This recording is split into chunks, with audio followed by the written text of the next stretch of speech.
Hello, traders. FX Pip Collector here. Today is Friday, July 12th, and I'm going to be analyzing the Euro Yen, starting on the monthly, working my way down to the 1 hour time frame for the full top-down analysis. So on the Euro Yen, I definitely still think this is a 1, a 2, and a wave 3. Maybe the wave 3 is trying to end. I mean, we did have a big push down yesterday. Eventually, I definitely think it needs to make a wave 4 and a wave 5 just to finish off this uptrend. So taking it down to the weekly time frame, one thing you have to realize on the weekly and the monthly really is that there's no proof that this trend is over, this wave 3 trend. No lower high, no Fibonacci bounce, no break of structure, no proof at all that this trend is over yet.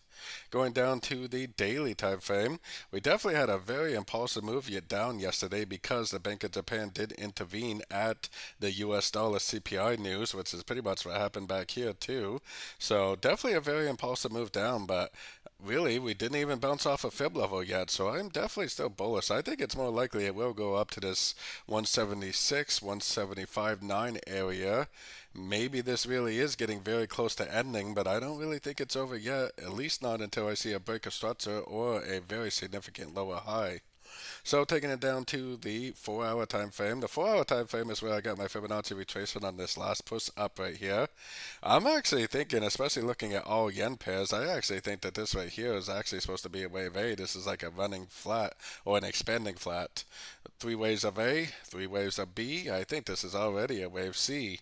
We got a nice Fibonacci bounce, nice impulsive move up. I think there's a very good chance this will continue to make those higher highs, higher lows, probably at least up to the 176, 175.9 area. So taking it right down to the 1 hour time frame, I'm sure so many people are going to be trying to sort this thing. I got my Fibonacci retracement on the 1 hour from here to here, because if we do get like a 3 waves up, like 1, 2, 3 waves up to any one of these fib levels, and then a very engulfing move to the downside, then you definitely better get out of your longs and think about going short.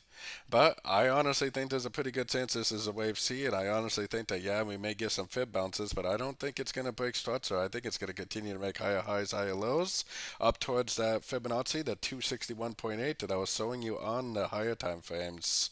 So I know most people are going to be bearish, but buying the dip on the yen has been an amazing strategy for 4 years now, and there's no break of structure or lower high on the very high time frame, so I'm definitely still bullish. So don't forget to join my free Discord channel, which is linked down here in the corner. And don't forget to check out my website if you'd like to get access to my swing trade setups and my daily live Zoom meetings. As always, thank you and happy trading.